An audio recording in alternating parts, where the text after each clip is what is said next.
Imagine we want to create an application where users can make a set of predictions for sports matches. For example, two football teams might be playing each other and users might want to go in and predict the outcome of that match. What we're going to do in this video is show how to build a very simple UI using Django HTMX and Alpine.js. And this UI will allow users to make these predictions and will also allow them to delete and amend existing predictions. So there's a lot of dynamic content coming from the back end, and we also have front end state that we're going to use Alpine.js to manage. So let's get started with the video. We're going to dive in and we have a GitHub repository here. I'll leave a link below the video to this. What we're going to do is set the project up from scratch. Now we're just going to create an interface that allows users to enter, delete and amend predictions. So if we go to VS Code, I've already cloned this repository and you can use the git clone command in order to do that. What you can do once you've cloned the repository is run the python manage.py migrate command, and that's going to create a local SQLite database. And as you can see, it's applying the migrations that exist in the apps. For example, this social account migration, this is part of Django 𝗖𝗵𝗽𝗁. So in the starter code, we have Django 𝗖𝗵𝗽𝗁 as part of the code, and that is going to allow users to log in and log out of the application. And this is important because, of course, users are going to make predictions, and therefore we need users to be able to log in. So we have Django 𝗖𝗵𝗽𝗁 in the installed apps settings as well. If we look at these installed apps,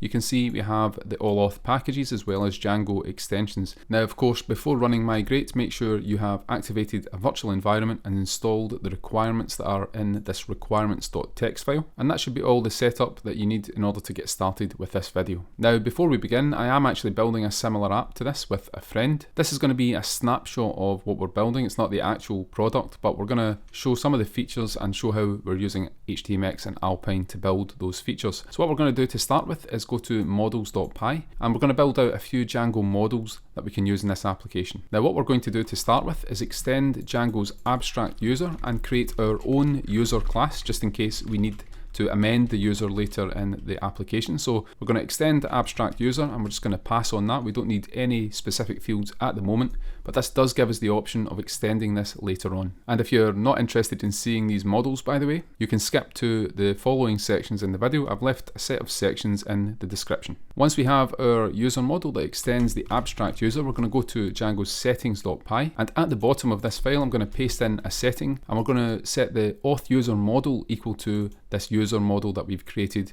in the models.py file. And that tells Django that we want to use this particular model as the user model in the application. Let's now move on to some of the other entities in this application. Now we want to allow users to make predictions on fixtures, and these fixtures consist of two teams. So let's start by building out a team model. So we're going to create a class called team that inherits from Django's models.model class. And to keep things simple, we're just going to create a single field on that team model, and that is the field name that stores the name of the team, and that's going to be a models.char field. And below that, let's also define a $string method that returns the team's name. And we can now move on to the next entity here, and that's going to be the fixture model. Again, it inherits from Django's models.model class. Now a fixture consists of two teams. So let's create a home team field on this model, and it's going to be a foreign key to the team model that we've just defined above. And when we delete a team, we also want to delete the associated fixture. So we're going to set onDelete equals models.cascade here. And if you want to know more about the onDelete parameter, you can check out the video that should be appearing on the screen now. So that's the home team. I'm going to copy this down to the line below, and we're going to call the second field in this model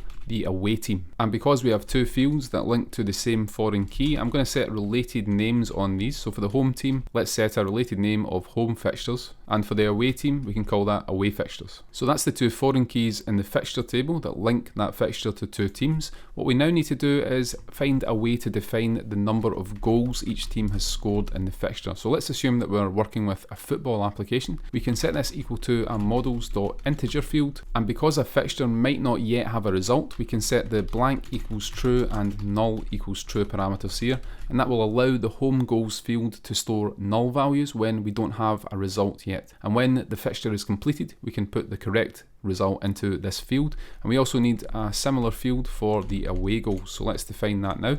So that's the fixture model. We need one more model in this application, and that's the prediction model that's going to let users make predictions, and they're going to try and correctly predict the result in a given fixture. So let's scroll down here and we're going to define some fields now. The prediction is made by a user, so we need a foreign key to the user model here. and we'll store that in a field called user. And of course we also need a foreign key to the fixture model, so we're going to create a foreign key here to the fixture model, and when that's deleted, of course we want to models.cascade that delete. And let's also give a related name here to the fixture field. So when we have a fixture and we want to get all the predictions associated with that fixture, we can give that a name of predictions, so that we can then call from the fixture model a function such as fixture.predictions.all. And finally, on the prediction model, we need a way to track the predicted number of goals scored. So we're going to create two integer fields here. So we're going to paste a models.integer field in here, and we do the same for the away goals as well. So we've created four models here. We've got a user model that extends the abstract user. We have a team model that simply stores the name of a team. We have a fixture model that tracks the two teams involved in a given match and also tracks the result here with the home goals and away goals fields. And finally, at the bottom we have a prediction model as well. The prediction is linked to a given user who's made the prediction, and it's also linked to a fixture, and that model also has two fields to track what the user has predicted the result to be. So once we've got that, we can run python manage.py make migrations, and that's going to create the migrations for these new Django models. Then once we've done that, we can run the migrate command to actually create these tables in the database, and you can see at the bottom we're getting an error here,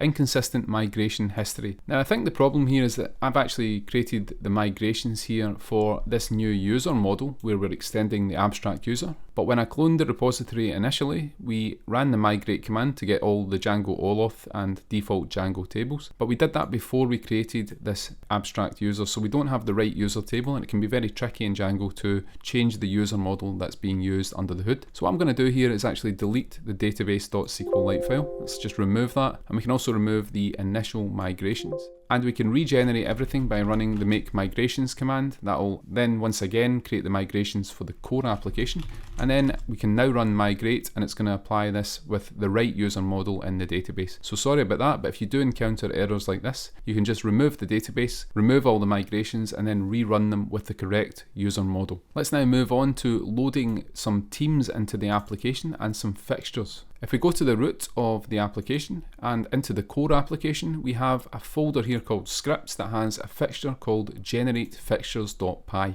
And within this fixture we have a Python list of some football teams, and at the top we have an import that I'm going to uncomment, and that's importing the fixture and the team models. Now we're just going to write some very simple code to iterate over the teams in this list and create fixtures for each subsequent set of teams. And again, you can skip to the next section if you're not interested in this. Let's now write the for loop. We're going to loop over each team in that list above, and for each one of them we want to create an object in the database. So we're going to create an object or get an object with this team.objects.get or create function, and we're passing as the name here the team that we're iterating over in this for loop. So that's going to get or create a team object in the database for each one of these teams in the list. And let's refetch all of these teams from the database now with their primary keys. You can do that by calling the team.objects.all function. And now we have the teams from the database, we can now create some fixtures in the database as well. And remember, the fixture model has two foreign keys for the home and the away team to that team model. So let's now see how to create a fixture in the database. What I'm going to do is create a for loop here, and we're going to say for team 1 and team 2 in, and then we're going to use the zip function in Python, and we're going to look at the teams that we've extracted from the database here. And what we're going to do is we're going to use some Python slicing notation here. We're going to get all teams in that list, but we're going to skip by 2 at each iteration of the for loop. So what that's going to do is it's going to start with Arsenal, and then it's going to skip Chelsea there and go to Liverpool, and then Manchester United, and then Real Madrid, and so on. So we're skipping by 2 at each iteration. And we want to create fixtures here, for example, Arsenal versus Chelsea, and then we want to create Liverpool versus Man City. So what we're going to do is take each second team here, and we want to pair them with the team that comes after them in this list. So what we're going to do is again use some slicing notation, and we're going to specify the teams that we have, and this time we're going to start at index 1 and we're going to skip by 2 at each step. So let's see what that looks like in the for loop. If we print out team 1 and team 2, and then we can execute this script with python manage.py run script, and then the name of the script is generate fixtures. If we look at the generated fixtures here, you can see that each team is paired with the team that comes next in the list. So all we need to do now is actually create the fixture object and store it in the database. So I'm going to paste a function in here, fixture.objects.get or create, and this time we're passing the home team as team 1 and the away team as team 2. That's going to create this fixture in the database. So let's run the script again.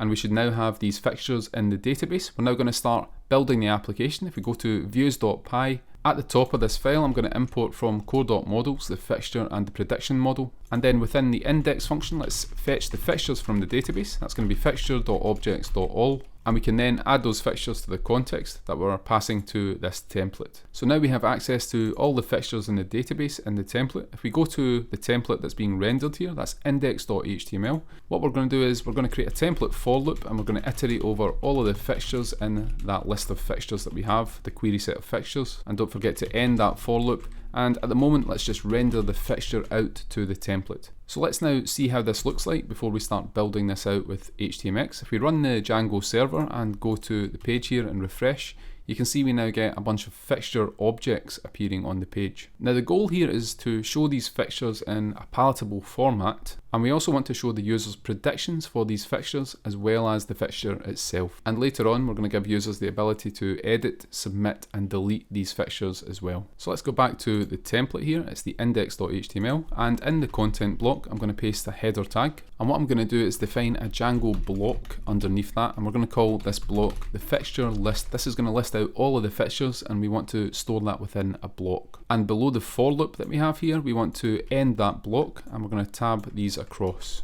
Now within this block, let's define a div tag, and this is kind of like a container element that we want to surround the fixture list, and we can close that off just below. And for each prediction, what we're going to do is we're going to create another container just for the individual prediction. So the top container here is for the list. This one's going to be for an individual prediction. And I'm going to give this one a class of prediction container, and we can close that off. And what we want to show at the moment, rather than just the fixture object, let's show the fixture's home team, and then we can put a dash in there, and we can render the fixture's away team as well in this template. So at the moment, we're going to save it, and we're going to go back to the page and refresh the page. And you can see we now get a format that's a little bit better for these user predictions. Now we're going to iteratively build this up in this video. What we want to look at now is that we want to put the user's prediction in between the two teams that are involved in the fixture. So for example, Arsenal and Chelsea, if a given user had logged in and they've predicted that Arsenal will win that match by 2-0, we want that to show on the page when the prediction exists.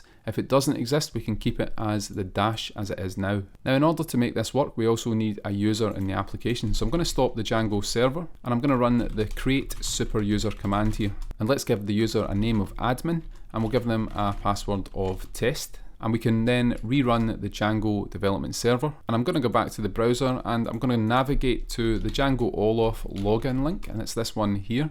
And this allows us to sign up. It's the /accounts/login URL by default. And we can then log in as this admin user, and that's going to sign us into the application. Now there's no feedback at the moment that we're signed in, but we are now a registered and logged in user in this application. And what we want to do now is not only fetch the fixture for the page, but we also want to get the user's predictions for that page. And that is a user who is logged into the application. So let's say for this user predictions page, it is only accessible if you're logged into the Django application. Let's go back to VS Code. We're going to go to views.py, and because we need to be logged in here, I'm going to import the login required decorator, and I'm going to decorate the index view with login required. What we're now going to do is we're going to take each fixture that we have in this list of fixtures, and we're going to fetch the logged in user's predictions for that fixture if they exist. So let's create a new variable here called predictions, and we're going to set that to a list comprehension in Python. So we're going to take each fixture F that we have in the above list, and we're going to fetch the predictions, which remember is the related name, and we're going to filter those predictions to only those where the user is equal to the request.user. And we're going to do that for each fixture F in the query set of fixtures that we have on line 8 above. So if we look at the prediction model that we have in the models.py file, we have the foreign key to the fixture, and that has a related name of predictions. So when we have a fixture object, what we can do is call fixture.predictions.all to get all of the associated predictions. That's exactly what we're doing in views.py, and we're filtering the query set that we get back to only those that have been made by the given user. What we're now going to do is we're going to zip together the fixtures with their associated predictions, and we're going to add them to the context. So I'm going to change the name of the context variable to fixtures and predictions, and we can set that to the zip function where we pass the fixtures and also the predictions into that. And that's going to allow us to iterate over both fixtures and predictions within the template, and render them out together, if that makes sense. So let's now go to index.html, and we're going to change this for loop that we have here. So I'm going to change the name of the context variable to what we've now added, and we are going to unpack both the objects as we iterate over that. So not just the fixture, but also the prediction. So let's create a bit more space here, and what I'm going to do is we always want to show the home team at the top, and then I'm going to create some new lines here below that. Now, if we have a prediction for this fixture, we want to show that on this page. So let's create a Django if statement here in the template, and we're going to check if we have a prediction, and that's part of what we're unpacking from that for loop. So if we do have a prediction, we want to show that prediction within this if statement, but we also want to create an else statement here,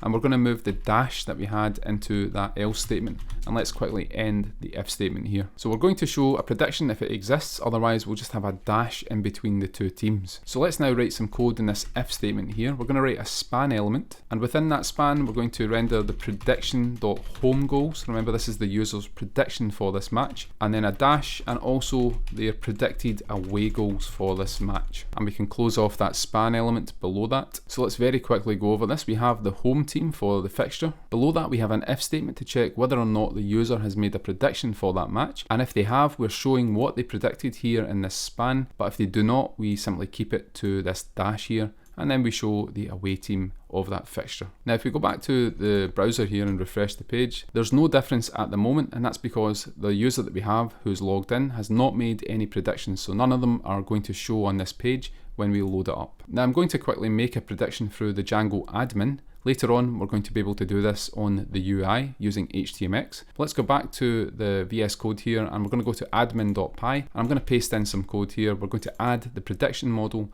to the Django admin site, and then we can go back to the browser, and we can go to the /admin endpoint, and in the core application we have this prediction model. Let's now add a prediction for the admin user, and we can pick a random fixture here, and we're going to say 2-1 is our prediction for that fixture, and we can now save that and go back to our index page, and you actually can't see anything at the moment, so this has not worked. We do not see the fixture for the given user. Now the problem that we've got here, I'm going to go back to views.py.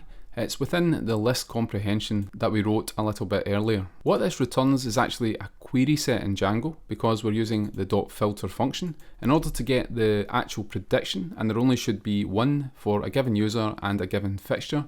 What we need to do is call the .first function, and that will then give us back a Django model. And what we are doing, if we look at the index.html template, we're referencing the prediction model's home goals field, so we need an actual model to do that. We cannot do that to a query set. So we need to make sure in our view that we are actually converting this query set that might contain a single prediction to a Django model. Let's now go back to the page and refresh the page, and you can now see the prediction is appearing on this page, and I'm going to make this a little bit bigger so we can see that better. So we can see these predictions now when they exist. Let's find a way to add a prediction using this page here. Now I'm going to go back to VS Code, and we're going to create a new folder here called partials, and that's going to store partial templates that we're going to use with HTMX here, and we're going to create one here called prediction-form.html. And at the top I'm going to add a comment here. This is going to be the prediction form that users will fill in and submit, and the submission is going to be triggered when the submit button is clicked. We're going to add that submit button in a second. Let's now define the form itself. So we're going to define a form element, and I'm going to use the style of display inline here because we want this to appear inline. If we go back to our page, we want it actually to appear in between the two teams, so it needs to be an inline element. And the form is going to have two fields, one to allow the user to enter the prediction for the home team's goals, and the other for the away team's goals. So let's go back to VS Code, and within the form we're now going to add two input elements, and I'm going to tab these over. We have an input of type number, and it has a minimum of 0 because of course a team cannot score less than 0 goals, and we're setting the maximum to 30. We're giving the input a class of prediction-input and a name of home goals, and we're going to create a similar input for the away goals, again type number. This time it's going to have a name of away goals, and at the bottom here don't forget to close the form element. So we now need a way to show this form in the parent template, but we only want to show it when a user is adding or editing a prediction. So what I'm going to do is go to the parent index.html template, and below the away team, let's add a button that's going to allow us to show this particular form in the template. Now I'm going to paste some code in here. It's just a span tag, and we're adding some margin left. And then we have a button that just says edit here. Let's now go back to the browser and refresh the page, and you can see that each fixture now has an edit button. Now to give this a bit more space, what I'm going to do is add a horizontal rule, basically a line here just below the span tag. And if we go back and see how this looks, that looks a little bit better. Of course, it's not ideal. We're not going to focus at all on styling this in this video. Now, when we click this edit button, what we want to happen is we want the prediction or the dash to disappear and be replaced by this form that we've created here in the partial. Now at this stage, I'm going to add Alpine.js to the project. And if we go to base.html, you can see that we have HTMX and Alpine included in the starter code. And that's pulling the code for those libraries from a CDN. So we have them available in the project. What we're going to do is go to index.html, and in this container here that is surrounding each individual fixture, we're going to create an Alpine component for every single fixture in the data. We can create a component in Alpine using the xData attribute, and we can set that to a JavaScript object. Now I'm going to create a bit of state here called editing, which I'm going to set initially to false in this component. And we only want to show this form that we've created here when the editing state is set to true. And we want to set it to true when we click this new edit button. So let's start by binding the click event to this edit button, and when the button is clicked, we're going to set the editing state to true. What we're then going to do is go up, and after we display the home team, what we're going to do is we're going to display a span here. And we're only going to show this if the editing state is true. So we can use the xShow attribute, and we're going to set that equal to the editing state in our Alpine component here. And when that state is true, we're going to include that partial that we just created, the prediction form. So it's going to show the form when editing is set to true. So let's now go back to the browser, and we're going to see if this works. Let's hit the editing button here, and you can see we now get back the form here in between the fixture. And this form allows us to enter some numbers, but of course we cannot submit anything at the moment because we don't have a submit button. Now one other thing we want to do is hide this dash here, and we also want to hide the existing predictions when the edit button is clicked. So let's go back to VS Code, and it's this if and else statement here. We're going to add an xShow attribute to this span, and this time we're only going to show it if editing is set to false. So we use the negation operator here and the editing state that we have in the component. And I'm actually going to copy this span, and we're going to surround the dash with a span as well, just so that we can conditionally show and hide that depending on the value of this state. So now if we go back to the page and refresh this page, when we go to edit this fixture, the existing prediction disappears and is replaced with the form. And similarly for the fixtures that don't have a prediction, this dash in between the fixtures is also replaced. So we're building this UI up gradually here. What we also want to do is hide the edit button when the editing state is set to true. Let's go back to VS Code and go down to our button. And again, we're going to add an xShow attribute to this button. And when the editing state is false, we want to show that button to allow the user to enter the editing state. And what I'm also going to do is copy this button below, and let's change the text of this button to cancel. So for example, if a user wants to leave the editing state, we can allow them to click the cancel button. And we're going to do the inverse of the edit button. We're going to set editing to false when that button is clicked, and we're only going to show the cancel button when the editing state is true. Let's go back to our page and refresh this page. Now by default, when the page loads, we have access to all the edit buttons.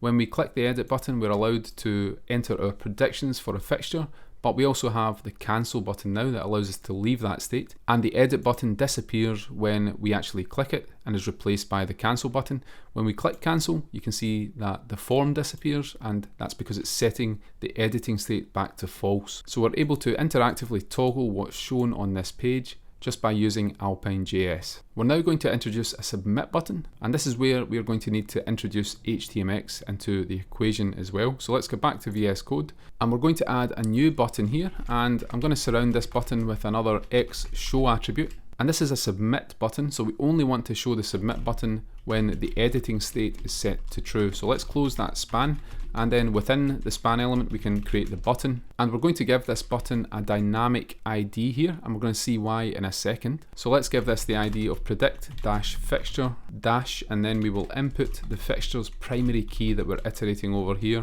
and that's going to create a dynamic ID for the fixture in this button. And the text for the button is simply going to say submit, and then we can close off the element. And when we click this button, we want to submit the associated form using HTMX. Now before we do that, let's go back to the page. When we refresh the page, when we click edit, you can see we now have access to this submit button. So let's say we put in the prediction 2.1. We want to submit this to the server when we click the button. And when we submit the prediction, we want to return some template content with HTMX, and we want to replace the HTML for the existing fixture with that content.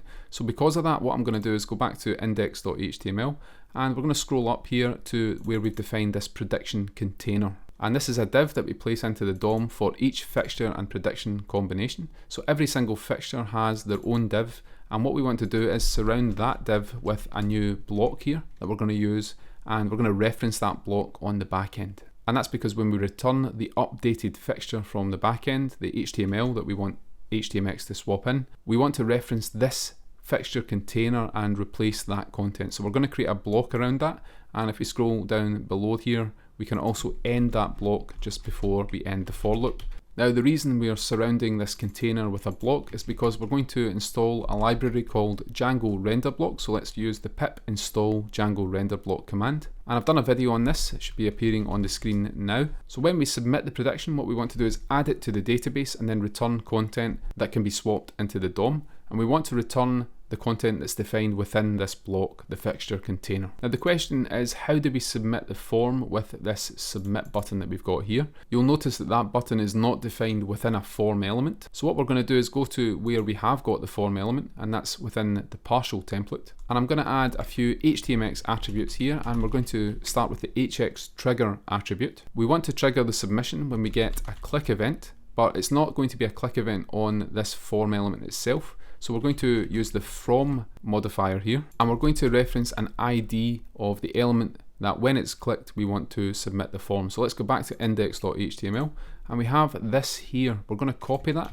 and we're going to paste it into this HX trigger here, and this is why we're adding a dynamic primary key to the ID of each button. Each button is tied to an individual fixture, and we reference that primary key here, and that's so that we can trigger the submission from the correct button by referencing that ID. We also want to wire up a post request on this submission, and I'm going to use Django's URL template tag here, and we're going to reference a URL that we're going to create in a second. That URL is going to be called submit prediction, and we need to pass to that the primary key of the fixture that we're making the prediction on. So to quickly recap here, this form is submitted and sends a post request to this URL, and that happens when the button with this ID is clicked, and that's why we use the click from trigger here in order to submit that from the correct button. So let's now go to Django's urls.py, and I'm going to paste a new URL pattern in here, and that's to the following URL. It's the submit prediction / and then the dynamic fixture primary key integer. This is going to load up a view called submit prediction. So let's go to views.py, and we're going to decorate this with login required again, and we can then create the view function just below here. So it's going to be called submit prediction. It's going to take the request, but it's also going to take that dynamic parameter from the URL, and it's called fixture primary key. So let's copy that into the signature of this view, and let's start by fetching the fixture based on this primary key that's coming from the URL. If we scroll to the top here, I'm going to bring a couple of imports in from Django, so I'm just going to paste these in here. We're importing the require post decorator from the decorators.http module, and we're also importing the HTTP response object as well. And as well as the render function, I want to import the get object or 404 shortcut function. Let's now scroll down to this new view that we have, and we're going to fetch that fixture by primary key using get object or 404. We specify as a first argument the model, and the lookup is the second argument. So we're going to look up the fixture by primary key, and we're going to check if it's equal to what's passed in from the URL. And we're now going to get the submission content from that form. So we have two inputs and the first one has a name of home goals and the second has a name of away goals. So we're going to fetch these from the post request. So let's go back to views.py, and I'm going to create a variable called home goals here, and we can use the request.post, and we're going to get the home goals parameter from what's been submitted, and this has to match the name that we've defined in the input element. And we're going to do the exact same for the away goals. So let's paste this down below, and we're going to change the name that we're getting here to away goals. And we also want to convert the home goals and away goals to integers. So I'm going to use Python's int function here. That's a built-in, and we're going to convert both of these to integers. So we now have the fixture object from the database, and we have the user's predicted home and away goals here. What we're going to do is try and understand now if the user has already made a prediction for this fixture, and if they have, we can then update it with the data that we have here. If they've not, we're going to create that object for the first time in the database. So let's create a variable called prediction, and that's going to be equal to the prediction model. We're going to use .objects.filter here, and we're going to filter by this fixture that we've extracted from the database. And also we're going to pass in the user, and that has to be the logged in user in this application. And because we expect that a user should only have made one prediction for a fixture, we can convert the query set to a Django model again using the first function. So now that we've pulled that out, we can check whether or not the prediction exists. If it does exist, what we're going to do is we're going to update that prediction with the home and away goals. So all we need to do in that case is simply update the fields. So prediction.homeGoals is going to be equal to home goals, and prediction.away goals is going to be equal to what the user has submitted for the away goals. And finally, we can just call the save function, and that's going to perform that update in the database. On the other hand, if we don't have an existing prediction, we will hit this else clause, and then what we're going to do is create a prediction in the database, and we can use prediction.objects.create in order to do that. And I'm going to pass in all the parameters we need here. We're setting the predictions user equal to the logged in user. We're setting the fixture equal to that fixture that we got on line 20. And finally, we're setting the home and away goals to whatever has been submitted in the form. So now we have a fixture. What we want to do on the front end, when we submit the fixture, we want to return that and have it showing in this field here. If we look at this here, we want this to show by default. So if I was to edit Liverpool and Manchester City here and submit a result here, when I hit the submit button, what we want to see on the returned HTML is the prediction appearing in between these two teams. So in order to do that, what we're going to return, if we go to index.html, is the content that's defined within this block. And this is the block that contains the data for the fixture, and among other things, it's checking to see if the user has a prediction, and if the prediction is there, it is showing that in the template. So on submission, we want to return the block to the front end, and we're going to use Django render block to do that. So let's go back to views.py, and I'm going to scroll to the top here. Now we've imported require post, but I'm not using that at the moment. So let's decorate this function submit prediction with the require post just before we go on. What this means is that this function can only be called from a post request. Let's go back to the top, and I'm going to import from render block the function render block to string. And again, if you're not sure what Django render block is doing, check out the video I made on that topic. Let's now go down below the if and the else statement, and we're going to set up a context dictionary here, and that's going to contain a prediction that we're going to set to the prediction that we've pulled out in the if and the else statement. And we're also going to add a key for the fixture, and we're going to set that equal to the fixture that we got from the URL parameter fixture primary key. Finally, at the bottom here, we're going to render the block. So what we're going to do is get some HTML by calling render block to string. We pass as the first argument the parent template here, which is index.html, and then the second argument is the actual name of the block. So if we go back to index.html, the block that we want to render is called fixture container. So we can reference this in the view as the second argument to render block to string, and we can pass the context with the prediction and the fixture to that function.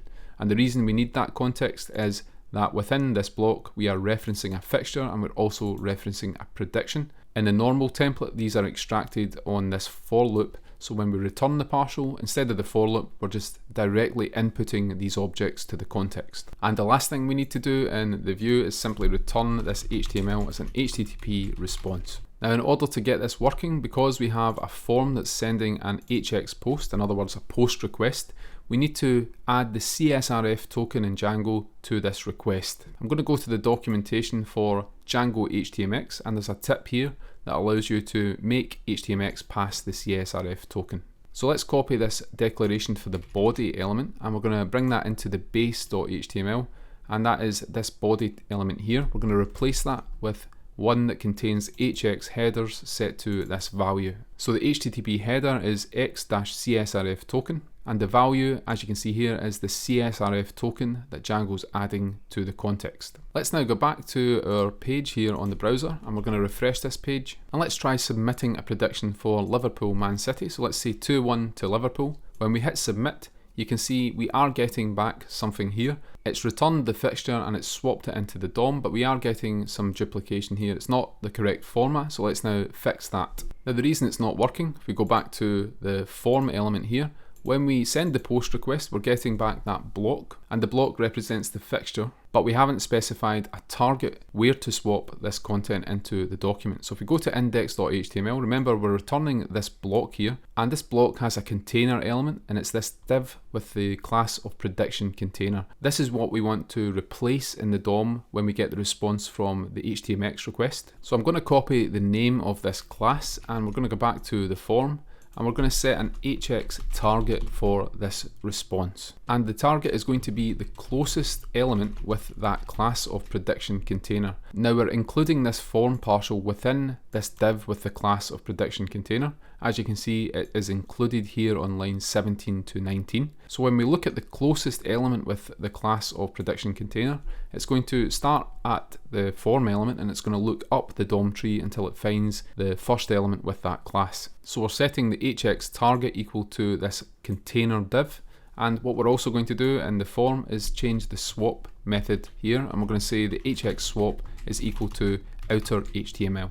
Let's now save this and go back to the page. This time for Man U versus Tottenham Hotspur, we'll say that's going to end 3 each. That's our prediction for that match. When we submit that, we are getting back the correct result. So when you submit a prediction here, it's returning back the entire block for that fixture. And if the returned content contains a prediction, that is there in the page when we get back that fragment. So let's make a quick improvement here. Let's say we want to edit the prediction for Man U versus Tottenham Hotspur. If we click edit, you can see the existing values are lost. You might want to preserve the existing prediction when you click edit. So let's go back to VS Code, and it's within this partial that we're going to add the values that exist already. Now the input for the home goals, we're going to add a value attribute to that, and we're going to set that equal to prediction.homeGoals. And I'm going to copy that value down to the away goals as well, and we can change the field that we're referencing on the prediction object. Let's now go back to the browser, and when we click the edit here, we are getting the existing prediction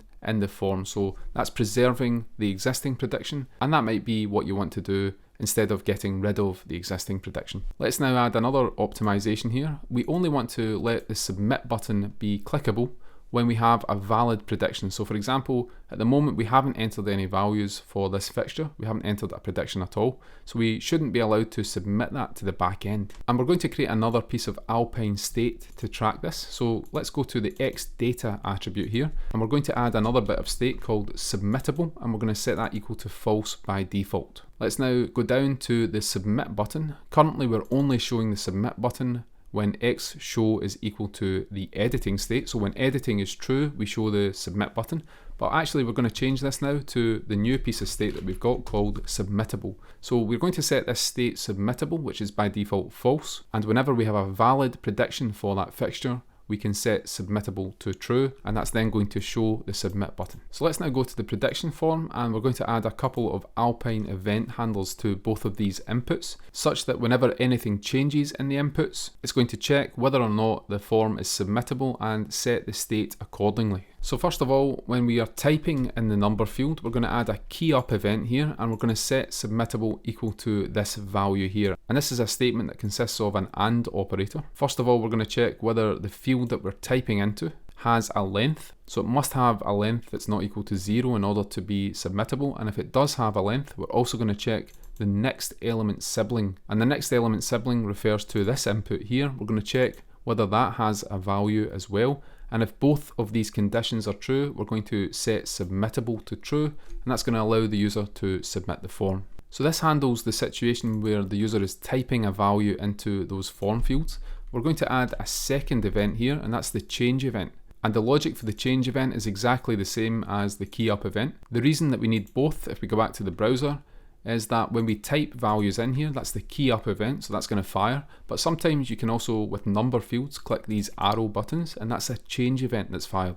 So we're going to check for both of these events, and we're going to apply this logic to the submittable value in the Alpine state. And I'm going to add similar event listeners to the away goals field as well, so the key up and the change events. And the logic is exactly the same. We check if the element has a length, but instead of the next sibling, because this is the second form field, we're going to check the previous element sibling and check whether or not they have a value in order to determine whether the form is submittable. Let's now go back to the browser and refresh the page.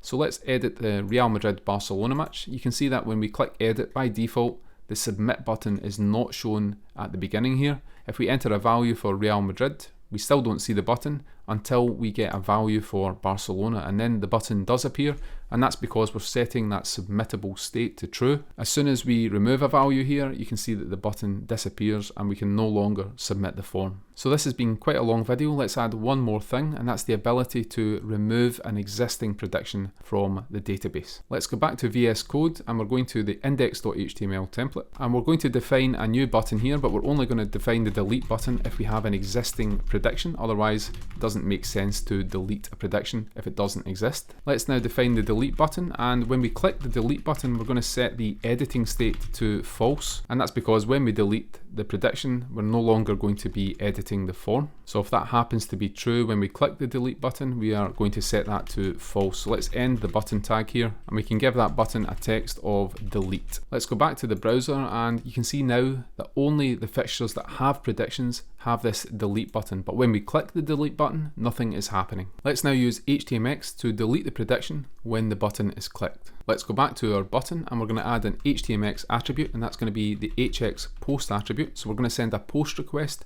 to the back end when this button is clicked. Let's use Django's URL template tag in order to do that. And we're going to send this to a view called delete prediction that we're going to create in a second. And to this URL, we're going to send a dynamic argument. That's going to be the primary key of the prediction, because we want to know which prediction to delete from the database. And remember, the prediction itself is part of the context that we're referencing in this template. So let's now go to urls.py, and I'm going to paste a new URL pattern here. And this URL has the dynamic prediction primary key and then /delete, and it's going to call a view called delete prediction. So we're going to copy the name of that view, and we're going to define it here within the views.py file. It's going to take the request, and again, that is getting a dynamic prediction primary key parameter that we need to pass to this view as a second argument. And again, let's decorate this view with the login required decorator and also the require post decorator. So we're only going to allow this view to be called from a post request. So let's take this prediction primary key, and we're going to try and fetch the prediction from the database using the get object or 404 function.